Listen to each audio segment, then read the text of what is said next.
অন্ধকার নেমে আসতেই এক ঝাঁক পাখি গ্রামের ছোট ছোট বাড়িগুলোর উপর দিয়ে ডানা ঝাপটিয়ে যে যার নিজের ঘরে ফিরছে।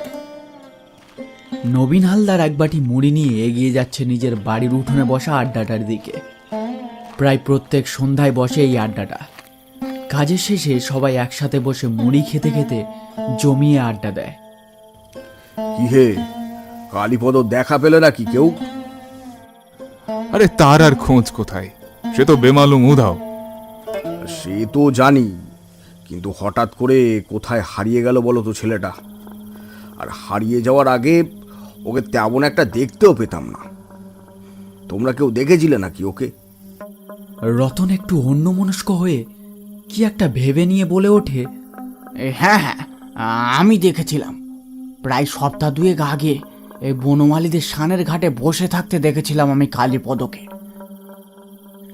আমি গেছিলাম চান করতে, হঠাৎ দেখি গুঁটি সুটি মেরে সানের ঘাটে বসে আছে কালীপদ, আর বিড়বিড় করে কার সাথে যেন কথা বলছে। কিন্তু আশ্চর্য ব্যাপার এই যে এই কালীপদর পাশে কেউই ছিল না তখন। আমি সেটা দেখে একটু অবাক হয়ে যাই। তারপর ধীর পায়ে কালীপদর কাছে এগিয়ে গিয়ে আমি নরম স্বরে প্রশ্ন করি কালীপদকে, ভাই কালীপদ, তুমি এখানে বসে কার সাথে কথা বলছো? কেউ তো নেই এখানে। হ্যাঁ, চমকে ওঠে কালীপদ। তারপর আমার উপস্থিতি লক্ষ্য করে স্বাভাবিক হয়ে সানের ঘাট ছেড়ে হন হন করে হেঁটে চলে যায়। সে কি তারপর? তারপর আর কি, আমি চান করে ঘরে ফিরে যাই। কিন্তু একটা কথা নবীনদা, এই কালীপদর এমন আচরণ আমার একটু হলেও পাগলাটে লেগেছিল তখন। ভালো ছেলেটাকে পাগল বানিয়ে দিও না হে রতন। আরে আমি কি ইচ্ছে করে ওকে পাগল বানাতে চাইছি নাকি? আমি যা দেখেছি সেটাই বলেছি তোমাদের কাছে। পরিস্থিতি উল্টো দিকে যাচ্ছে দেখে যদুনাপিত কাজের প্রসঙ্গ তুলে ভানুকে জিজ্ঞেস করে, কি হ্যাঁ ভানু, তোমার কাজ কেমন চলছে? এক মুঠো মুড়ি গালে দিয়ে ভানু নিজের কাজ নিয়ে দুঃখ প্রকাশ করে। কি আর বলবো কাজের কথা, সবই তো জানো। ঘরের চাল ছাওয়ার কাজ পাচ্ছি কোথায়? সবারই তো এখন পাকা ইটের ঘর। কি বলছো হে? এই তো সেদিন সুকুমারদের চালটা সেরে দিয়ে আসলে। তারপর শুনছিলাম এই উদয় বেনেও নাকি তোমাকে দিয়ে ঘরের মেরামতটা করাবে। এদিকে তুমি বলছো কাজ নেই। গাল গপ্প দিও না তো। সুকুমারের ঘরের চালটা ছেড়ে দিলাম, বললো পরের দিন বাজারে দেখা হলে টাকাটা দিয়ে দেবে। আজ এক সপ্তাহ হয়ে গেল, বাজারে তার মুখও দেখতে পাচ্ছি না। হে, বাড়িতে গিয়ে টাকাটা চাইতে যাব, তারও জো নেই। সে বেটা বাড়িতেও থাকে না। আর তার বউ রোজ বলে আমার স্বামী কাজে গেছে। হ্যাঁ, যত সব উচ্চিংড়ের দল। ও এই ব্যাপার। তা উদয় বেনের ঘর সারার কাজটার কি হলো? সে তো আর এক হস্তি, মহা কেপ্পন। ঘরের দেওয়ালে আলকাতরা চাপিয়ে চাপিয়ে তার ঘর সারা হয়ে যায়, সে নাকি আমাকে দিয়ে ঘর সারাবে। ভুলভাল খবর সব কোথায় পাও কে জানে বাবা। আরে রাগ করছো কেন ভাই? আমারও তো একই অবস্থা। এই চুল কাটার খদ্দের আর পাচ্ছি কোথায়? সব খদ্দেরই তো ওই পাশের নতুন দোকানটায় চলে যায়। সবার নতুন ওই কি যেন একটা মালসা কাটিং চায়। আমি আজ 15 বছর চুল কাটছি, আমার অভিজ্ঞতা আর ওই নতুন দোকানের লোকটার অভিজ্ঞতা কি এক হলো? কি এক মালসা কাটিং, তাতেই সবাই ওর কাছে ছুটে ছুটে যাচ্ছে।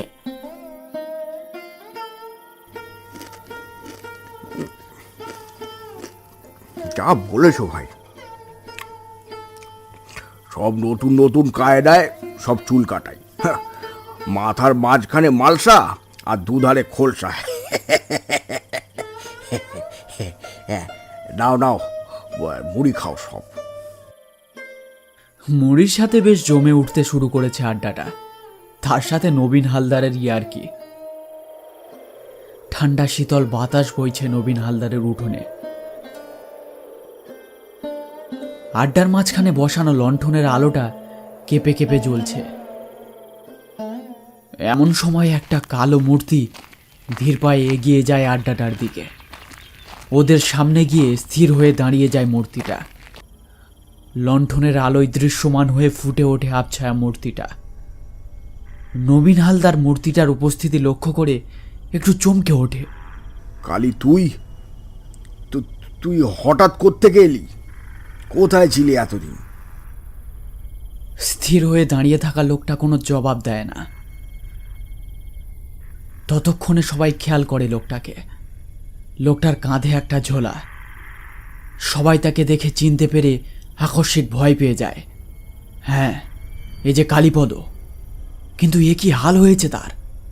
চোখ কোটরে ঢুকে গেছে, মুখ ভর্তি দাড়ি, তাকে চিনতেই পারা যাচ্ছে না। এ কি, দাঁড়িয়ে আছো কেন হে? এসে এসে বসো ভাই।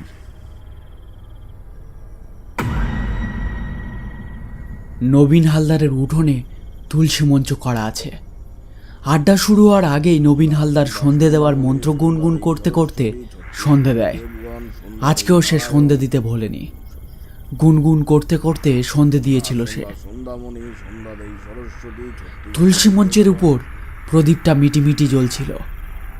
হঠাৎ একটা অদৃশ্য শক্তির উপস্থিতিতে প্রদীপটা দপ করে নিভে যায়, কিন্তু সেটা কেউই লক্ষ্যই করে না। কালীপদ বসে পড়তেই সবাই তার দিকে সন্দেহজনক দৃষ্টিতে তাকিয়ে থাকে।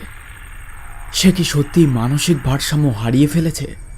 এটাই সবার মনের মধ্যে ঘুরপাক খাচ্ছে। হঠাৎ নিস্তব্ধতা ভঙ্গ করে কালীপদ এক প্রকার দাঁত চেপে বলে ওঠে, তোমরা আমায় পাগল ভাবছো নাকি? যদি সেটাই ভেবে থাকো, কিছু ভুল ভাবছো না তোমরা। আমি এখন এক প্রকার পাগলই হয়ে গেছি। এই কথা শুনে রতন ভানুর দিকে তাকিয়ে মুচকি হেসে ওঠে। কিন্তু ভানু তখন কালীপদর দিকে তাকিয়েছিল। সে রতনের এমন আচরণ খেয়াল করেনি। এমন বলছো কেন হে কালী? কি হয়েছে তোমার? আর এতদিন কোথায় উধাও হয়ে ছিলে তুমি? সব কথা খুলে বলো তো ভাই। বলছি অনেক কিছু বলার আছে তোমাদের কাছে, কিন্তু তার আগে একটু জল দাও তো। আমার বড্ড জল তেষ্টা পেয়েছে। দাঁড়াও। কালীপদ নিজের ঝোলা থেকে একটা ঘটি বের করে। এই নাও, এই ঘটিতে করে আমায় একটু জল দাও ভাই। কালীপদর ঘটিটা থেকে একটা লাল আলোর ছটা বের হচ্ছে। এমন আশ্চর্যজনক ঘটি দেখে সবার চোখ দাঁড়িয়ে যায়। ইয়ে কেমন ঘটি হে কালীপদ? এমন উজ্জ্বল আলো ছটা বের হচ্ছে ঘটি থেকে।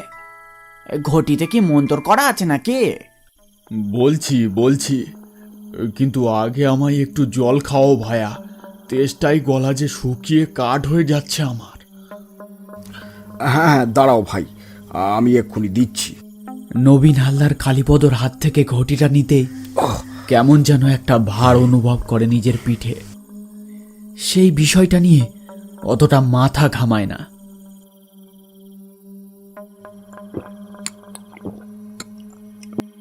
জল খাওয়া শেষ করে কালীপদ স্বস্তির নিঃশ্বাস ফেলে। উফ, শান্তি। সবাই নিষ্ফলক চোখে তাকিয়ে আছে কালীপদর হাতের দিকে। ধীরে ধীরে ঘটি থেকে বের হওয়া লাল আলোক রশ্মিটা অদৃশ্য হয়ে যায়।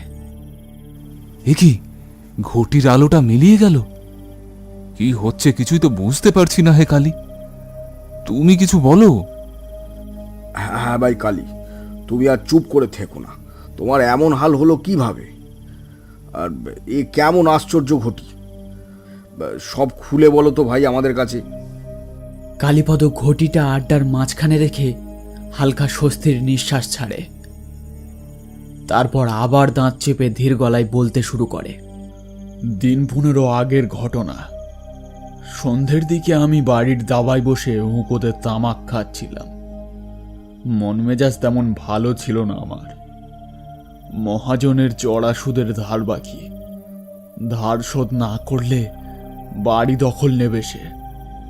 এইসব চিন্তা মাথার মধ্যে চলছিল। এমন সময় একটা হাড় গিলে বুড়ো লোক আমার বাড়ির সামনে এসে দাঁড়ায়।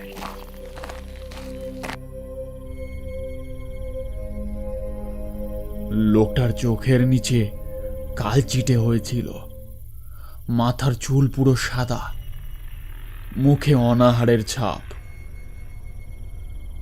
আমি লোকটাকে জিজ্ঞেস করি, কে মশাই আপনি, কি চায়?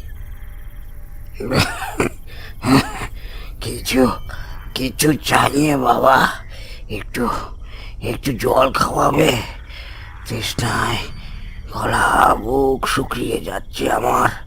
এই এই এই এই- এই- এই ঘটিতে করে একটু জল দাও না বাবা। লোকটার হাতে ধরা ঘটিটা দেখে আমি অবাক হয়ে যাই। ঘটি থেকে উজ্জ্বল লাল আলো বের হচ্ছিল, ঠিক ঠিক একটু আগে তোমরা যেমন আলো দেখতে পেয়েছিলে আমার ঘটিটা থেকে, সেই একই রকম আলো আমিও দেখেছিলাম। আমি লোকটার দিকে ভালো করে দেখলাম। তাকে দেখে জাদুকর বা অলৌকিক শক্তির অধিকারী মনে হলো না আমার। মনে একটা কৌতূহল জেগেছিল যে লোকটাকে জিজ্ঞেস করি এ কেমন ঘটি, কিন্তু সাহস হয়ে ওঠেনি। আমি লোকটার হাত থেকে ঘটিটা নিতেই আমার পিঠে প্রচণ্ড একটা বোঝা অনুভব করি, কিন্তু কিন্তু আমি তখন সেই বিষয়টা নিয়ে অতটা না ভেবে ঘটিতে জল ভরে বুড়ো লোকটার দিকে এগিয়ে দিই। ঢক ঢক করে জল খাওয়া শেষ করে লোকটি ঘটিটা আমার দিকে এগিয়ে দেয়। আশ্চর্য হয়ে যায় আমি। লোকটার জল খাওয়া শেষ হতেই ঘটি থেকে বের হওয়া সেই লাল আলো মিলিয়ে যায়। কিন্তু লোকটা ঘটিটা আমার দিকে কেন এগিয়ে দিলেন? ঘটিটা তো আমার নয়। তাহলে এ কি মশাই, ঘটিটা আমার দিকে এগিয়ে দিলেন যে বড়, আরো জল খাবেন নাকি? আর জল খাবো না বাবা।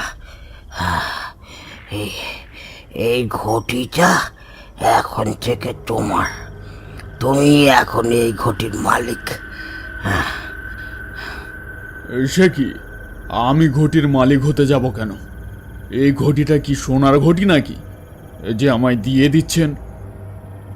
সোনার থেকেও মূল্যবান এই ঘটি। হ্যাঁ, তুমি না নিলেও এই ঘটি তোমার পিছু ছাড়বে না আর। আমি আমি যখন ঘটিটা তোমার হাতে দিই, তখন তুমি কিছু অনুভব করনি? আমি চমকে উঠলাম। হ্যাঁ, কিছুক্ষণ আগেই ঘটিটা হাতে নিতেই আমার কাঁধে একটা বোঝা অনুভব করেছিলাম আমি। কিন্তু কিন্তু এই বুড়ো লোকটা সেটা জানলো কিভাবে? আমি তো তাকে বলিনি। তাহলে তোমার কাঁধে এখন চেপে বসে আছে প্রেত চক্ষু।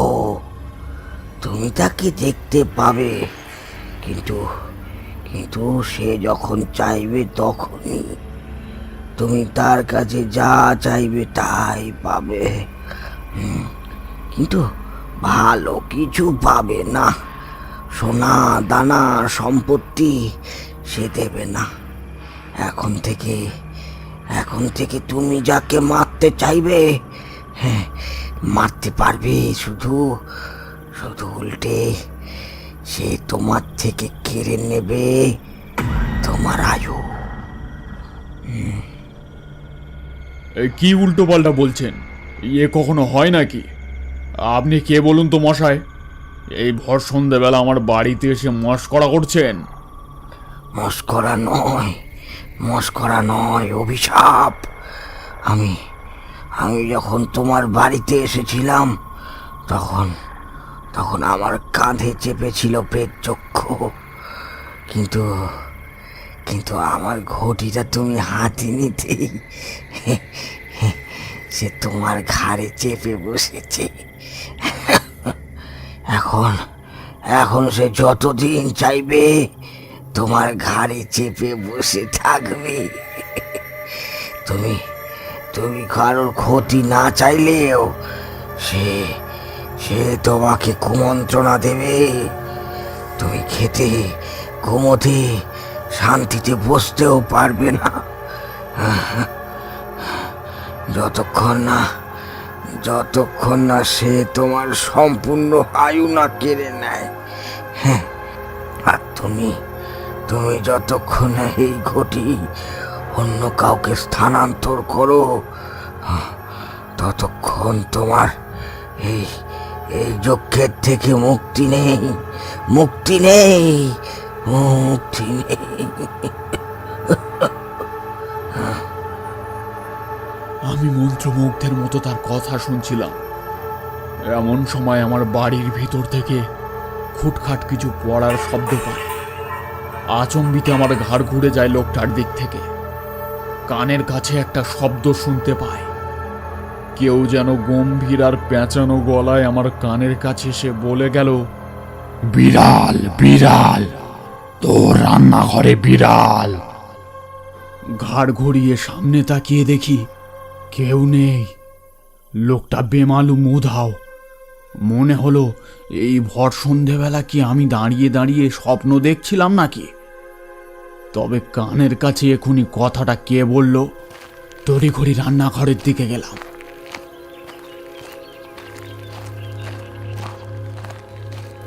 রান্নাঘরে গিয়ে দেখি রান্নার প্রয়োজনীয় সামগ্রিক সব ছড়ানো, থালা বাসন হাঁড়ি উল্টানো। ঘরের এক কোণে একটা কালো বিড়ালকে দেখলাম। বিড়ালটা আমার উপস্থিতি বুঝতে পেরে এক লাফে জানালা দিয়ে বেরিয়ে যায়। মনে মনে প্রচণ্ড রাগ হয় বিড়ালটার উপর। আচম্বিতে রাগের মাথায় আমার মুখ থেকে বেরিয়ে আসে, এই ভর সন্ধেবেলায় আমার কাজ বাড়িয়ে দিল হে।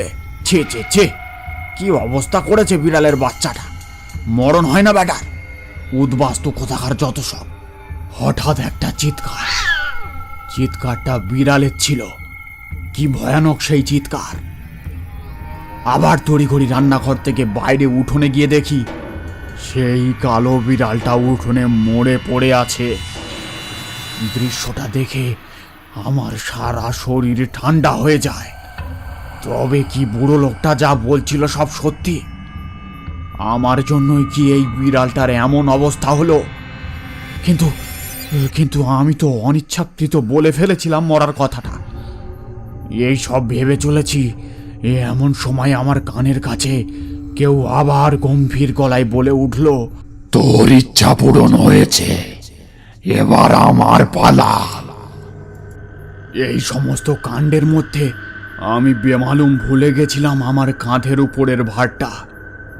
কানের কাছে কথাগুলো শুনে আমি কাঁধে সেই তীব্র বোঝার ব্যথাটা অনুভব করলাম। কিন্তু ঘাড় ঘুরিয়ে সেই প্রেতকে একবার দেখার শক্তিও ছিল না আমার মধ্যে। কি বিভৎসই না দেখতে হবে সেই প্রেত! রাতে কিছু না খেয়েই আমি শুয়ে পড়েছিলাম। শরীরটা বিছানায় এলিয়ে দিতেই আমি কাঁধের বোঝাটা খালি খালি অনুভব করলাম। তাহলে কি প্রেতটা চলে গেল? কিন্তু বুড়ো লোকটা যে বলেছিল, ঘুমে চোখ জুড়িয়ে আসছিল আমার। তাই আর বেশি না ভেবে ঘুমিয়ে পড়লাম। কালীপদ, রাত কত হবে খেয়াল নেই। আবার সেই পেঁচানো আর গম্ভীর কণ্ঠ শুনতে পেলাম। আমার নাম ধরে ডাকছে সেই প্রেত। আমি ভয়ে জড়সড় হয়ে গেলাম। ভয়ের চোটে আমি কি করব বুঝতে পারছিলাম না। সেই রাতটা খুব আতঙ্কে কেটেছিল আমার।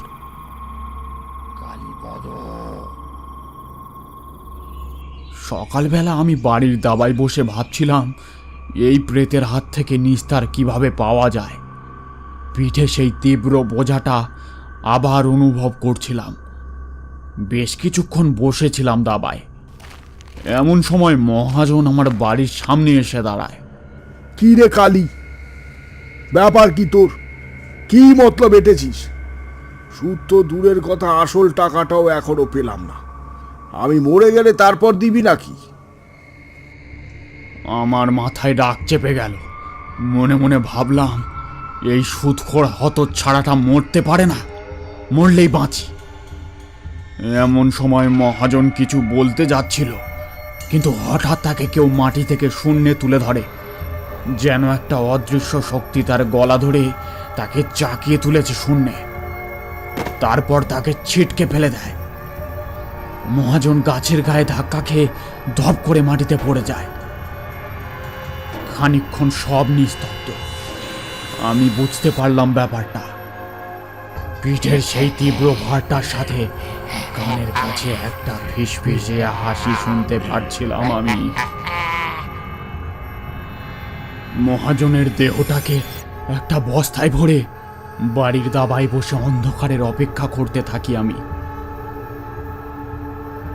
অন্ধকার নেমে আসতেই আমি বস্তাটা মাথায় নিয়ে চলে যাই মৃতদেহটাকে এমন একটা জায়গায় ফেলে আসতে যেখান থেকে তার আর কখনো খোঁজ না পাওয়া যায়।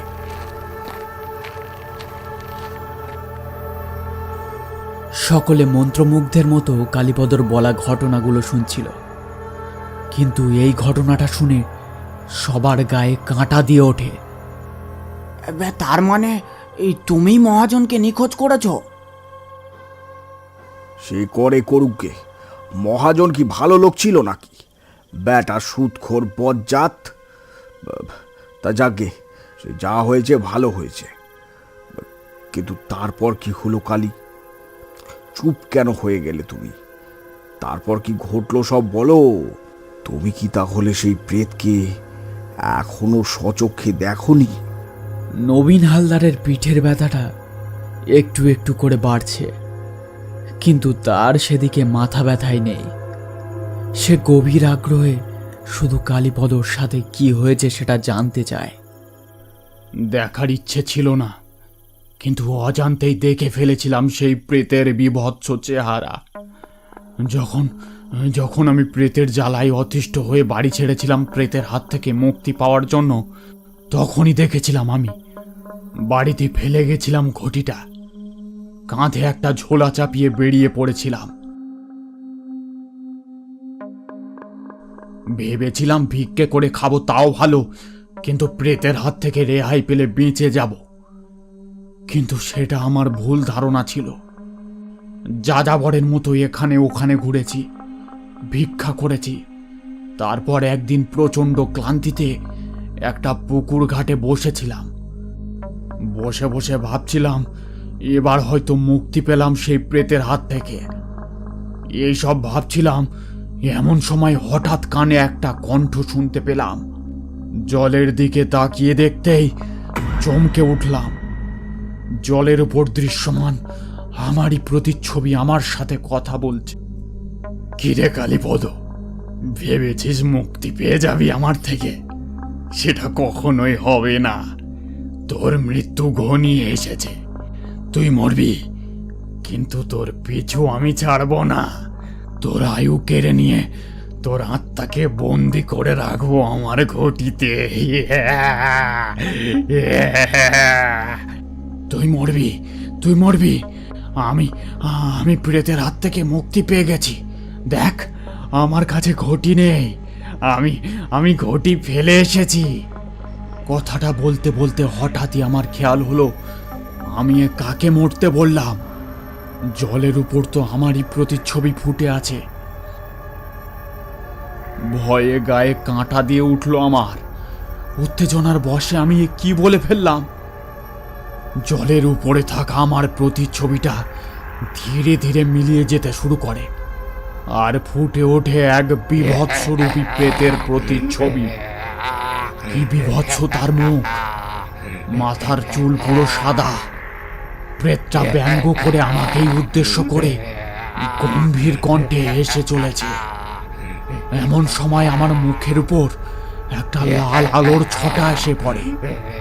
আলোটাকে অনুসরণ করে পাশে তাকিয়ে দেখি আমার ছোলার পাশেই রাখা আছে সেই অভিশপ্ত ঘটিটা, আর সেটা থেকেই লাল আলোর ছটা বেরিয়ে আসছে। কানের কাছে শুনতে পাচ্ছিলাম সেই প্রেতের তীব্র ব্যঙ্গের হাসি।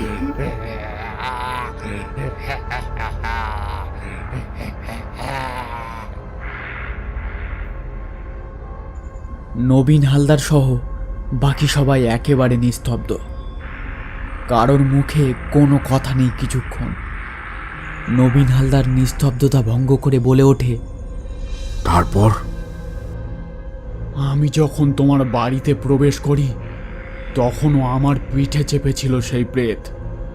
আমার হাত থেকে তুমি ঘটিটা নিয়ে নিতেই সে তোমার পিঠে গিয়ে চেপেছে।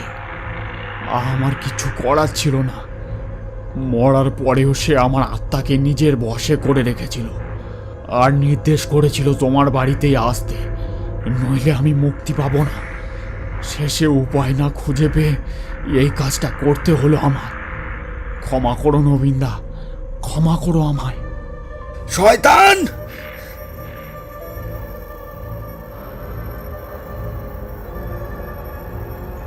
নবীন হালদারের বাড়িতে বসা আড্ডার এখানেই ইতি পড়ে যায়। সবাই পালিয়ে যায় নবীন হালদারের বাড়ি ছেড়ে। শুধু একা নবীন হালদার নিচের উঠোনে পাতা মাদুরের উপরে বসে থাকে মূর্তির মতো। আর তার পাশে পড়ে থাকে সেই অভিশপ্ত ঘটি।